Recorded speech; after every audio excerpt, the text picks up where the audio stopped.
You're listening to the weekly Parsha Podcast with Ari Goldwag, recorded with Hashem's never-ending assistance in Urma Beishem Yisrael 5783, 2022. This week's Parsha is Parsha's Vayigash, and we have the reconciliation between Yosef and his brothers. He finally reveals his identity to his brothers. Yaakov Avinu is so excited he'll finally see his son, who he hasn't seen in 22 years, his beloved son, Yosef. And the climax of the story, as we all know, is where the brothers stand up on behalf of Binyamin. They stand up that he shouldn't be taken as a slave. Yehuda says, how can I go up and the child is not with me? And Yosef reveals himself. Incredible moment, incredible story.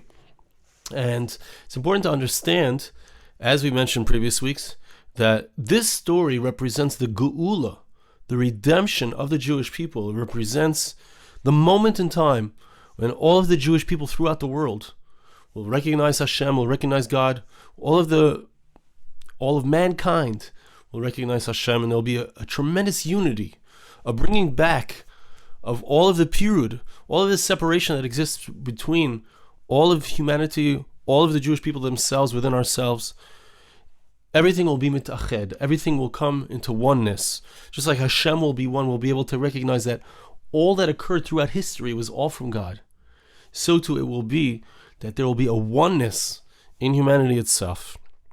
I'd like to share with you a beautiful medrash that speaks about this point, speaks about the oneness that was brought about, and speaks about it in terms, in two different ways of thinking. One has to do with the future time, when Moshiach comes, when Messiah arrives, something unique and interesting that will occur.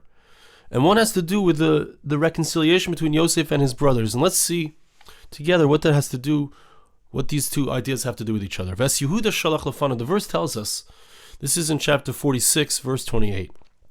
The verse tells us that Yaakov Avinu, after he realized that Yosef was alive, and he realized that it was the time for them to go down to Egypt, in order for them to make their dwelling in Egypt, Yosef was there, that's where there was food. Ves Yehuda shalach lefanav, he sends Yehuda down in front of him. Judah, who had stood up for Benjamin, Yehuda stood up for Binyamin, he is sent down before the rest of the Jewish people, before Yaakov brings all of the 70 children, grandchildren, etc., that would accompany him. So Yehuda is sent first. So the Medrash understands that there's, in that very idea that Yehuda is sent down, he's being sent to where? He's being sent to Yosef. There's an understanding here that there's a reconciliation that has occurred.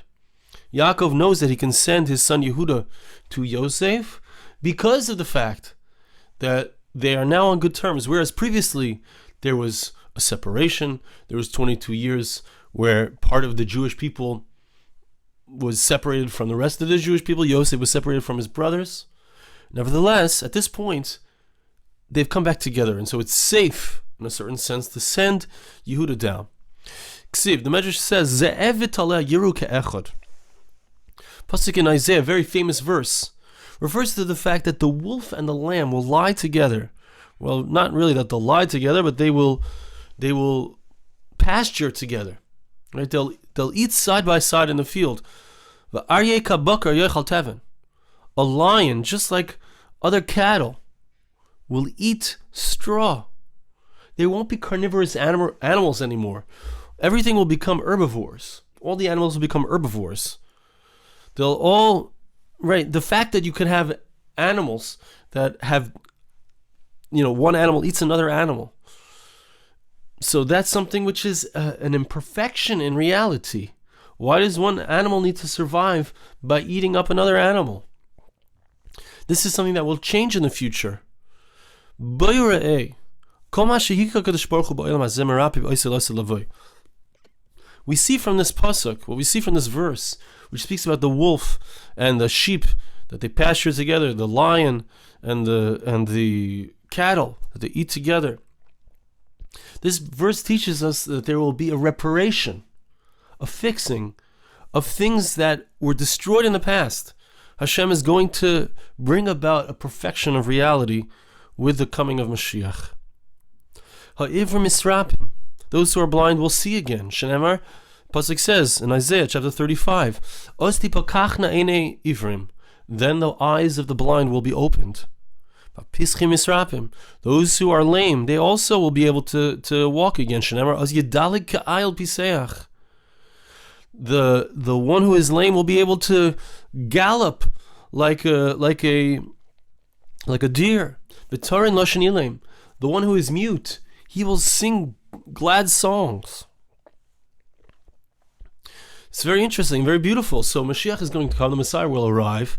Not only will there be a reconciliation between the different parts of mankind, there will be a reconciliation between the different factions of the Jewish people. There will be a shlama, a perfection, a fixing that will take place of all of the negative manifestations of reality. All things that are broken, sickness, gone forever. Okay. Interestingly, the Medrash points out that when it comes to that time, when it comes to that moment in time, so Hashem is going to bring back the dead to life, right? Now, when Hashem brings the person back from the dead, will that person be blind as he was in his lifetime? Or will that person come back and be able to see? Medrash says something very interesting. The way that he left the world is how he returns to the world. Holech iver uba iver. If he was blind when he died, that person will be brought back to life and be blind as well. Cheresh uba cheresh. If he was deaf, he will return to life deaf. Ilem uba ilem. Mute, he'll be turned mute. Interestingly, we need to understand these ideas. I don't know if we'll get so into them, but it's very interesting. The way that a person was clothed, the way that he was dressed when he was buried, is how he comes back. How do you know that this is true? Mishmuel, we find that Shmuel died, and after the prophet Samuel died, he was brought back through a seance by a witch, right? And it says in the pasuk, when the witch saw him, he says, so King Saul, who asked to bring back Shmuel, he wanted to ask him advice, wanted to ask him what's going to be. So when Saul said, what does he look like? Because Saul was able to hear, she was able to see. But he's an old man, and he's wearing a coat. The type of clothing that he was wearing as when he was alive was what he was wearing in the vision that this witch saw of Shmuel Hanavi when he came as a ghost, so to speak. Why is it indeed that this is how it is? Why is a person, when Hashem brings a person back to life, or if a person has a vision of, a few months ago I saw my bubby in my dream, right? What does she look like in my dream? It doesn't prove anything about anything because, it's just my mind making something up. But I'm saying we can understand from a dream that the person looks, the way that they look in life. My bubby passed away 20 years ago, but in the way that the person looks remains in the higher spheres, based on what we're reading here, and the way that the person returned to reality is based on how they were when they left the world. Now, why does Hashem bring them back to life when there's Tchias HaMeisim in the future time? Why does he bring them back to life with that same mum, with that same problem? They were blind, they come back to life being blind. So the Medrash explains that a person shouldn't think a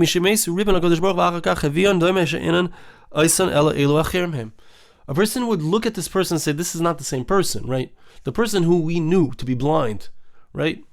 This isn't the same, it's a different person. That's what this person would say. Hashem brings them back to life, looking exactly the same as they looked before.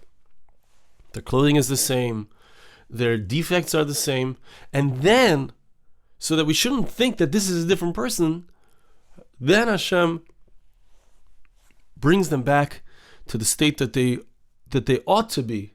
Takes away their chisaron, takes away their blindness, takes away their inability to speak, takes away their lameness.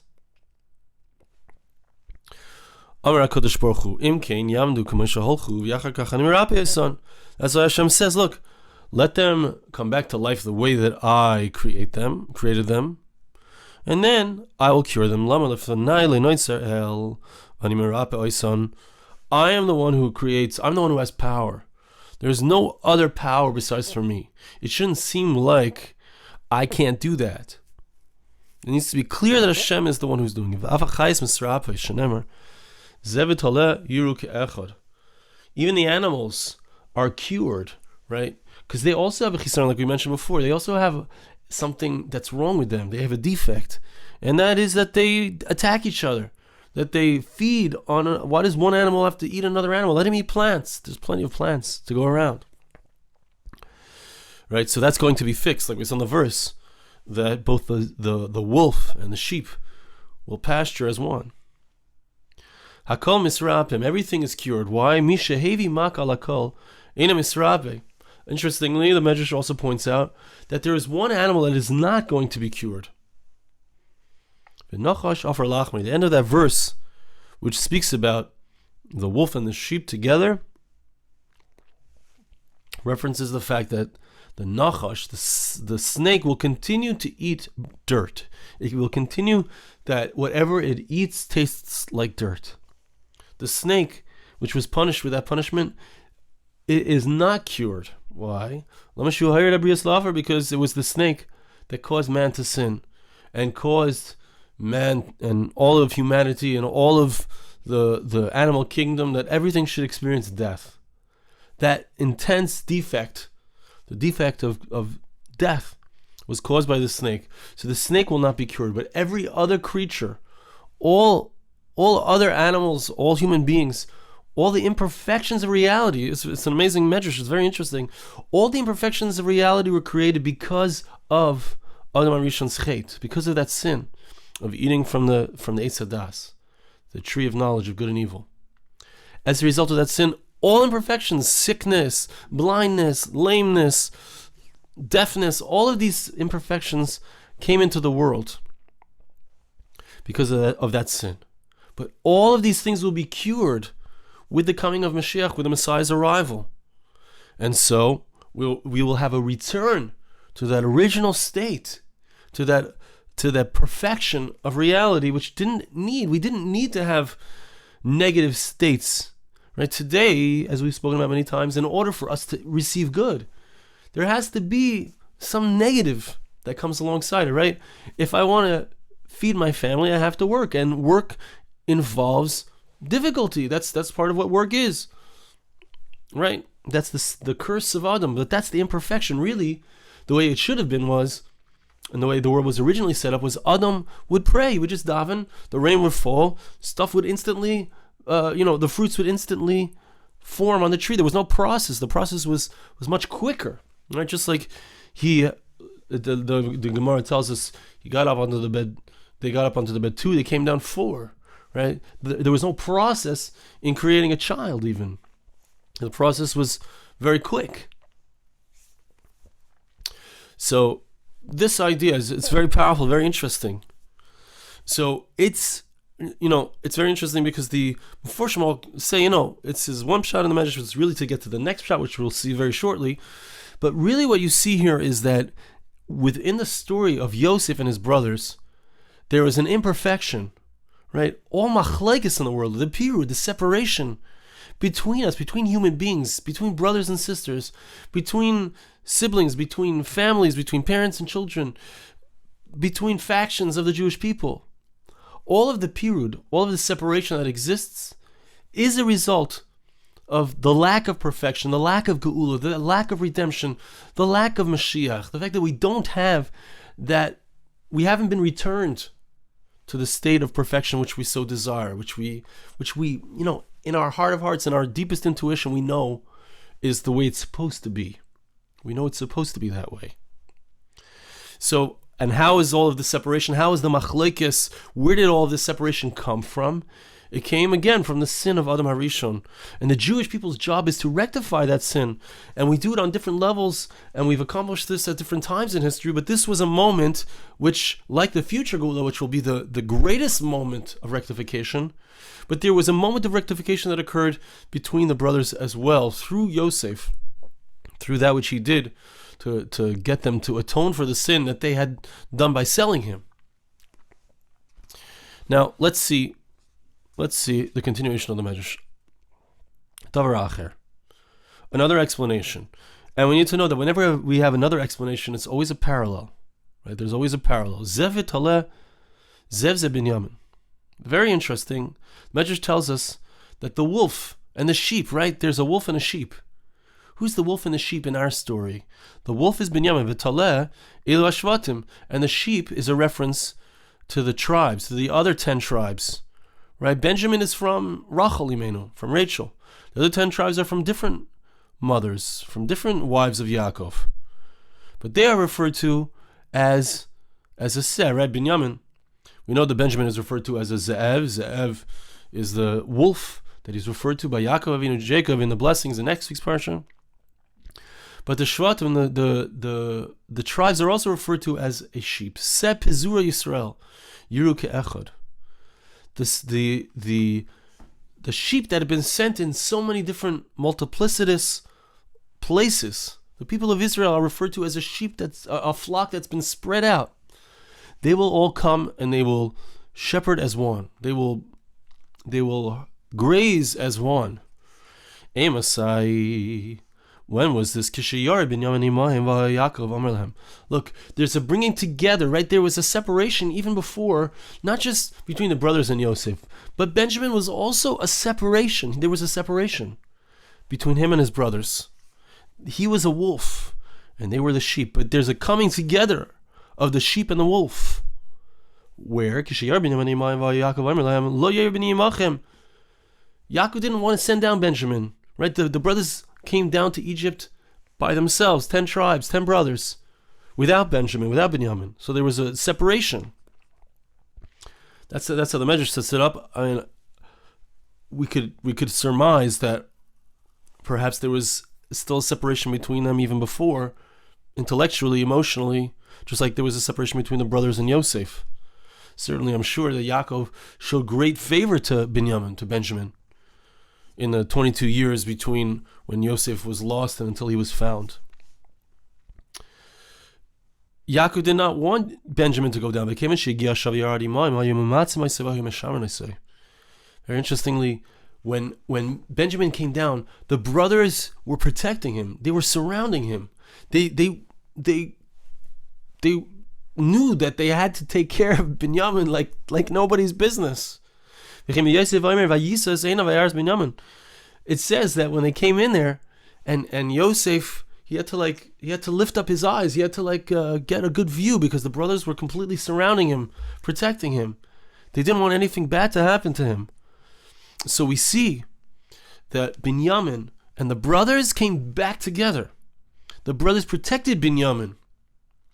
And interestingly, he's referred to as a ze'ev, a wolf, was something that usually would destroy the brothers, would destroy the sheep, right? So in a certain sense, we need to understand why. I don't think I have time to get into it, but we need to understand why Binyamin could be a force, for a negative force for the other 10 tribes.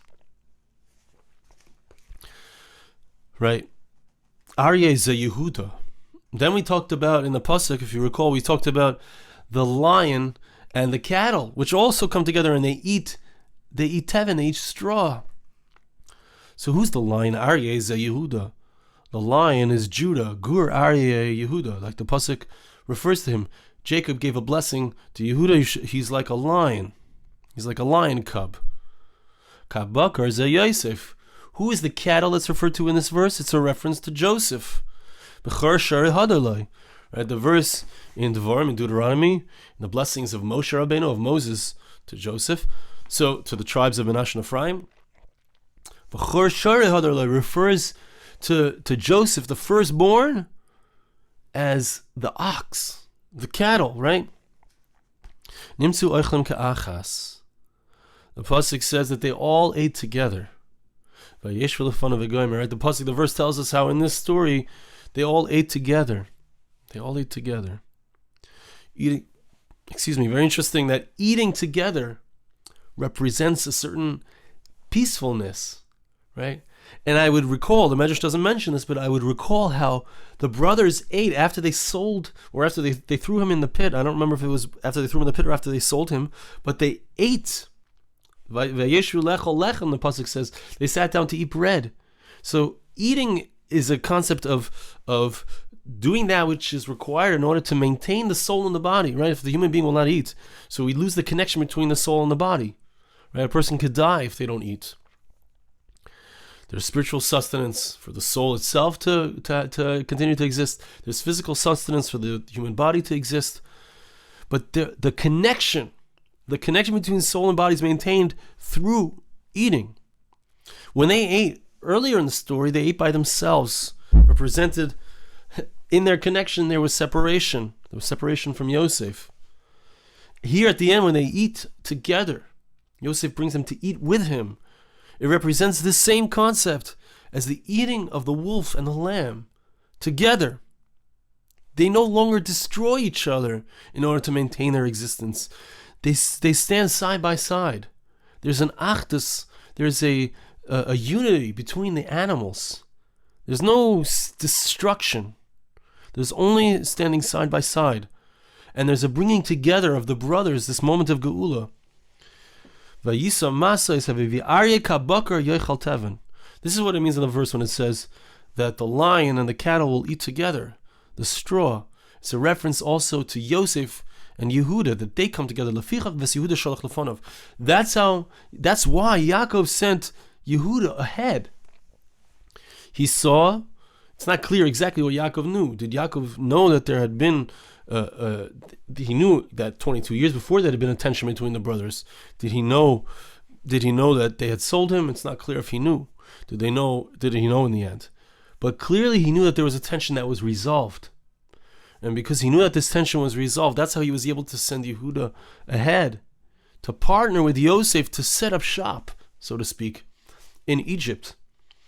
Different meforshim as to what exactly he set up. He went to set up the place where they would live. He went to set up the yeshiva where they would learn, etc. In any event, there's a coming together. There's a coming together, and that's the perfection. And there's a coming together of the different parts of the Jewish people, and there's a coming together of the different aspects of humanity and the different aspects of the animal kingdom, and there's an eating together. And this is the foundational idea, and this is what we're waiting for, you know? All these psukim, we read them, these stories, we read them, it's a very powerful story, but it's not just powerful in and of itself because of the story itself, but it's also powerful insofar as Ma'aseh Avos Labanim. Whatever we see in the foundations, in the roots, in the DNA of the Jewish people, is what we will see unfold throughout the Jewish people's history, throughout the 3,300 years since the Jewish people left Egypt, really 3,500 years since this story occurred. But they are the roots, they are the DNA. And so whatever is going to occur in the future time is also laid out for us. And this is something that's happening. This is something that's happening right now as we speak. There's something amazing that's happening in Eretz Yisrael, the land of Israel, of course. The return of the Jewish people to Eretz Yisrael, 7 million strong. Bli Ayin Hara Kein Yirbu. It should continue this way. There's something that's going on in the world. There's something that's going on in the world, preparing the world for the ultimate time, for the Moshiach's arrival, when these types of things will occur. So I want to bless you and ask you to bless me. Hashem should help us, that we should recognize the places of separation between ourselves and between others around us, between other types of Jews, other types of people. Hashem should help us that we should be able to reach our own personal geula, our own personal redemption, our own personal coming into relationship. You know, every single one of us has a certain period, a certain separation from those around us. It might be our spouse, it might be our children, it might be our parents, it could be anything. Hashem should help us to recognize that where does it come from? Where does the reconnection comes from? Where does it come from? The reconnection comes from the geula process, from a redemption process that each and every one of us can experience. Hashem should help us to recognize what it is, what tikkunim, what rectifications we need to perform in order to get back into the proper states a relationship with those around us. Hashem should help us to experience that on a personal level, and Hashem should help us to experience that on a national level with the coming of Moshiach. Thank you so much for listening. Have a wonderful Shabbos. This podcast was made possible through the gracious donations of listeners like you. For more podcasts like this, please visit www.arigoldwag.com or search on iTunes Ari Goldwag.